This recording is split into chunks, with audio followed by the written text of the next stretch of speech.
Good to see everyone. Excited to be here. Going back to, what would it have been, last December, November? Felt like this week was a long ways away, and boom, here we are, game week already. So once again, I'd be lying to you if I said I wasn't excited. Trying to take those moments of deep breath. We have a couple, four more practices we need to get through yet prior to heading down to Minneapolis on Friday, but our kids have had an excellent fall camp. We wrapped up kind of our final fall camp practice today, and looking forward to narrowing practice, shortening length a little bit, making sure our kids are back to 100%, making sure any sort of maybe chronic injury or any soft tissue injury we can try to heal as quickly as we can, and I'm putting that on Bobby right now. So for him to work his magic. But we had a great fall camp. We stayed relatively healthy.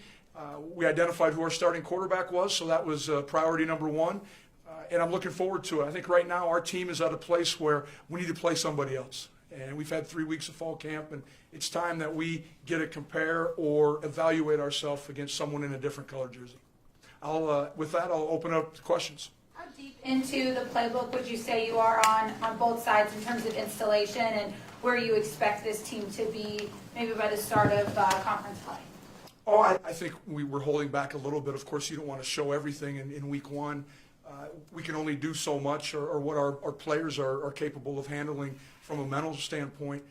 I don't think we've tried to really limit our playbook or our plans. We're trying to be aggressive and going into it with every expectations of doing everything we can to win the football game. On the offensive side, trying to make sure we can put Trey in situations where he can be successful and where he can manage the game and understands where his reads are coming from in the run game and the pass game. Have you seen a little bit of a change in Trey's, approach on the field? Is he acting a little bit more like the starter? Have you seen kind of the end of that competition bring a little bit of calmness and a different form of leadership for him? I thought I saw the end of the competition last Monday. I think there was a sigh of relief in the quarterback room. I had made a statement that has kind of been the white elephant. I had been asked. Those kids knew that there was a competition going on at that time, and I think all three of them were relieved that and good with the decision that was made, and they knew now it was time to start honing in on what Butler was going to do defensively and make sure that they were all ready to win a football game. Have you seen anything different from Trey, though, since that announcement? I think less pressure on himself at practice. I think he's making decisions at practice and just cutting it loose. Before, I think he was trying to make everything perfect, and just like a potential starting quarterback should. He was trying to be precise in everything he did, rather than sometimes it's okay just to tuck it down and take off. Matt, the offensive line, you imagine those are the 10 guys, you'll see 8, 9 guys that you hope for at the start of fall camp will play on Saturday? I hope so. We're taking actually 12. And I hope we have the ability to play a number of different players. We've had young men. Jalen Sundell has really elevated his play. Cody Mock has had an outstanding fall camp. So I think we feel like we can play 7, 8, 9 different offensive linemen. Now there may need to be a reshuffling. You may see someone jump in at the center position, but that's one of the positives of having 3 weeks of camp. You've been able to kind of create some different combinations, getting our best 5 out there. Do you guys practice on the grass now the rest of this week to prepare for this weekend? And how are you kind of approaching all of that? Is Kramer talking to the guys wearing extra braces or anything, just given playing on a baseball field? Well, we haven't gone that far. We have practiced on grass every day, weather permitting, with our 3 practice fields here on the south side of the shack. So at some point, everyone's been on grass. A lot of our individual work has been on grass, especially with the D-line and the O-line, just making sure that their footing is appropriate. We've advised our players to take multiple pairs of shoes. We're going to probably hopefully attempt to get to the stadium, depending on traffic, a little bit earlier than what we normally would. Twofold. I want our kids to get a chance to see what kind of shoes they want and get out, take your pictures, do your thing, and then let's refocus and eliminate all the distractions. We will continue to practice on grass the remainder of the week as long as Mother Nature allows. So tomorrow we will not use the turf field at all. The offense will be completely on the grass field closest to University Avenue, and the defense on the grass field farthest away. How open do you? I'm sorry. Are you going to the stadium on Friday or Saturday? We're going on Saturday. Okay. If I said Friday, I misspoke. So you're not altering the MO on road games at this No, program? we do what we do, Jeff. We're going to continue to follow that plan. I should mention that our specialists have been on dirt probably half dozen times. Darren Mueller is nice enough to let us use the practice softball field out by their game field, and so a lot of pre-practice, our specialists have been out there just making sure that they understand how the plant foot is different, both in punting and kickoffs and place kicking. So I should give kudos to our maintenance staff for getting out there and flattening it out for us to try to make it feel like an infield. How open is that competition at that third linebacker spot, Merck and those guys, and how many linebackers do you think will see time with the ones? I think we'll probably play anywhere between 4 and 5. I think it all, right now, Ross, we're doing a lot of things situationally, trying to limit maybe some young kids. I don't want them to have to know a call sheet the size of this piece of paper, trying to give them a smaller package. I think you could see, like you said, Aaron, Jackson Brown, of course, Jackson Hankey, Jabril Cox, Jazir Cox needs to fit into that role some way, somehow. Bo Pauly's had an excellent week of practice, so I feel comfortable with him right now kind of being our 2A Mike linebacker.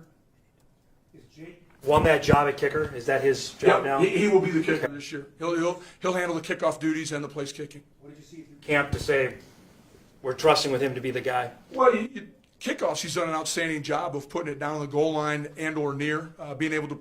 Placement is so critical in what we do kickoff coverage-wise, and so he's been able to put it down near the numbers in the end zone, create some touchbacks or some situations where we can eliminate some returns.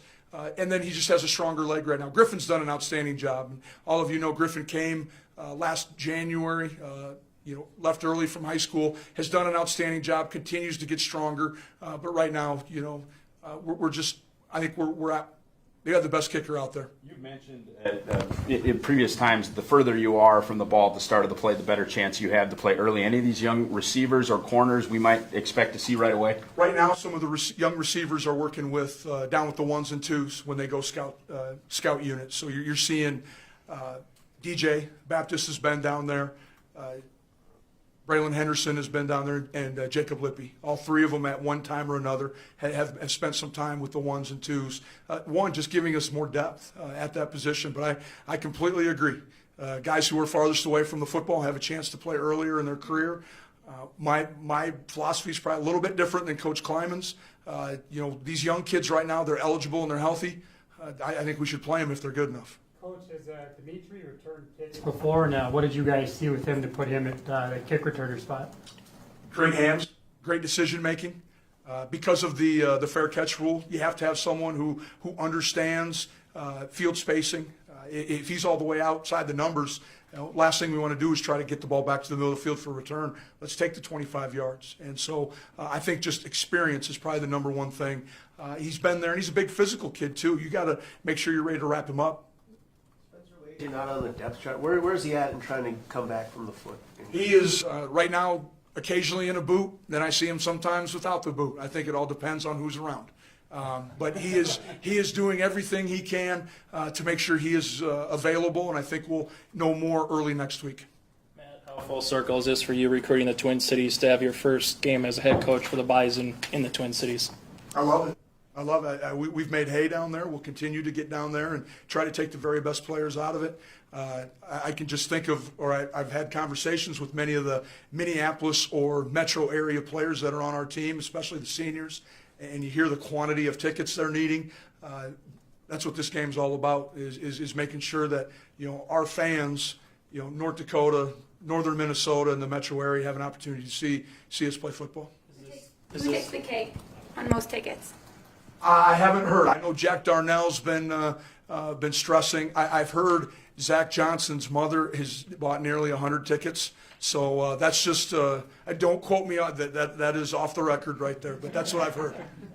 Matt, is this something that you're hoping to kind of every couple of years potentially have a game outside of Fargo at a target field or at a different venue that kind of showcases NDSU football? I would, especially Minneapolis, you would love to. If there was ever an opportunity to play at U.S. Bank or something like that, that would be outstanding. Just one, because of the number of alumni we have down there, and I think it's been proven that our fans travel well, and I'm sure the Commerce of Minneapolis would love to have us back down sometime. Any reminder about the Butler Youngstown game? Have you seen that? Have you referenced that? Do they know about what happened? Oh, yeah. We had about a 4-minute video on Monday. When we started game planning for them, we cut all the positive plays that Butler had shown on film and showed probably the last 2 series and then the final field goal to win the game and the celebration. And we made a point that our kids understood that they went to a place where we struggled to win. And we're down 2 scores and came back and scored the final 17 points of the game and got a big win over a team that had just as recently as 2016 played the national championship game. So by no means are our kids overlooking anybody right now. We're too young to overlook anybody. We got too many new faces. So I think that's helped us a little bit as far as our focus because we have a number of kids who've never played before, so they know they have to be at the best. With such a young team, how do you balance the week to week, trying to win a game this week, but yet looking toward the end of the year and getting better toward the end of the year as you get to the playoffs? How do you manage I think that? right now we're only talking about 1 week at a time. I think more of the balance comes in the coaching staff meetings, in our staff meetings, trying to make sure that we're getting individuals A, B, and C enough reps, maybe with the 1s and 2s, so when there is an injury or there is a depth issue that they can help us play. But we're going to take 80 kids down there, and so we anticipate being able to use quite a few of them at some point, special teams included. When you said earlier that you have a different philosophy than Coach Kleiman on the true freshmen, I think you were talking Yep. about, that means you'll play more of them? I probably am more apt to play guys if they've proven to us that they have the ability to help us right now. So less concerned about the 4 games and managing that and just who can help you. Well, right now, I think we need to identify. I'll use the 4-game rule as much as we can, especially as we get into conference season. But I think early we have to identify who can potentially help us over the long haul. Matt, you got new decision makers at center, linebacker, coordinators, you. How has that gone so far this fall? We have tried to put ourselves in as many situations that emulate a football game with a play clock, with a 2-minute clock, a 4-minute clock, as we possibly can. And that's probably the number one thing that I get concerned about at times is just game management. For the last 25 years, I've been someone who suggested ideas for game management, and now all eyes come back to me. I've learned some valuable lessons from Coach Kleiman. The first one being at Iowa State a couple years ago. We had to delay a game, and he realized that he was supposed to be the guy calling the timeouts. And so I'll make an effort not to let the play clock run out. But go ahead. You mentally reviewed final minute procedures, what you're going to do, this and that? We have had an offensive staff meeting about end of a half, end of a game. We've emulated some of those things on turf, so that way we can actually go through them because there is the call has to get into the game. The play has to be executed. How many timeouts do we have? Where are we at on the field? There's a whole lot of factors that go into it. So we've tried to do the best we can as far as, and Wednesday we'll probably hit another 15 or 20 different end of half or game situations. Done in that regard, because Volson, I think, was so good, apparently, as a center, making those calls. He's done an excellent job so far. Excited about where Carson's at. I know he's unbelievably excited, especially being a native of North Dakota. This is huge for him to have an opportunity to represent the state, but also probably live out a dream of his. And he is clearly the number one center we have. His leadership, his work ethic, he's gotten much stronger. That was one of the things that Tanner had is his athleticism, but how strong he was. Carson's done a great job with Coach Kramer and trying to catch up to where we need him to be. You mentioned a possible rotation on the offensive line, but do you feel like Carson is going to take a vast majority of the center snaps? I anticipate him taking the majority of the center snaps. To St. John's or St. Thomas coaches about the playing surface down there at all and what to anticipate for Saturday? I did. I talked to Coach Eckendorf down at St. John's. I figured I might as well use the Bison alum. That's where I'll get my best information from. He talked about different cleats and some of the choices that their players wish they would have had, and we've notified our players, we've notified our equipment staff. Also talked about noise. Was it a factor? Because they had 30,000 plus fans there, so we were trying to identify just what issues we may have to go through. And I've probably been a little type A this week trying to think of everything. I know there's probably something that I forgot, but we've had noise. This morning we had it on third downs. Not that it's ever real loud with our offense, but just because we're in a different environment, we want to make sure that they're ready to communicate. Any help, Matt, that you've been there and you brought the team for that Twins thing, you know, the pitch and all that? I think there's some familiarity with it, but I think once you get there and you see the actual football field, the logo out there, and then of course there's no way you can emulate 35 to 40,000 Bison fans, and so I think our kids will be excited and ready to go. Injuries? Anybody gonna miss the game? Just a couple of the names that you've already notified or that you've already said. Is there anything in between the lines that you can't prepare for, that one or two keys that you'll see on game day that you really want to see happen that you haven't been able to do in practice? I'm not sure yet. You know, I think those are things that there's always different tempos or scenarios that pop up. Of course, you can't practice every 2-minute drill out there. You hope you pick some general ones that emulate a lot of different scenarios that you can utilize to help myself and help our offensive staff and defensive staff get calls in and communicate. It's not only for me when we get into these situations, it's for our team and for our coaches to better handle them on Saturday. Matt, you've been a part of some different staffs before. When you have a whole new group with a new dynamic on headsets and everybody's trying to get in a rhythm on how things go, how long does that take for you guys all kind of get on the same page and how you operate? It takes a little bit of time, and we've tried to shorten that learning curve a little bit. This Wednesday will be our 4th day on headsets during fall camp, and so we've utilized them quite a bit. Just because there needs to be, one, there's some different people in the press box now that might have been last year. 2, different voice, different way of communicating things. We just want to try to get through all the hiccups before an actual game. You've used the younger quarterbacks as part of getting offensive play calls in before. How's that going to play out this year? We'll continue to use our quarterbacks on the sideline for charting and for signaling in place. How do you see the running back stable kind of working out? Do you feel like you kind of balance the touches between 3 or 4, or maybe feature a guy or 2, or how is that kind of playing out? Well, I think depending on probably the menu or the play call that we're going to utilize, I think there could be all the backs could be in there at some point. You know, Kobe Johnson's going to travel with us as well. He's a young man that has shown the ability to play at this level, and so we're going to take him, and if we need to utilize him, we will. But you know, with Ty, I anticipate us trying to get the ball to him a number of different ways, and he's also going to be on some kickoff returns as well. So I think we want to prevent anyone from having 25 or 30 carries and spread those out so we can stay fresh. Any of the new rules that you still need clarification on that you'll check with the referees on? We've had the referees in twice now.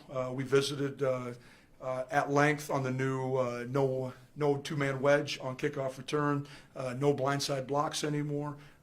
We always continue to discuss blocking below the waist and where it can and cannot be done. There is an emphasis on defensive guys cutting this year, so we've had to maybe just make sure our kids were aware of all that. And then, of course, the targeting has been, which I think is better. You know, I mean, they're going to go to the box on all of it and go thoroughly evaluate it.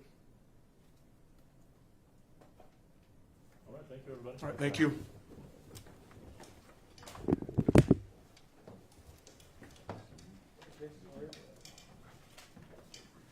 So this, that's all I'm understanding. First of all,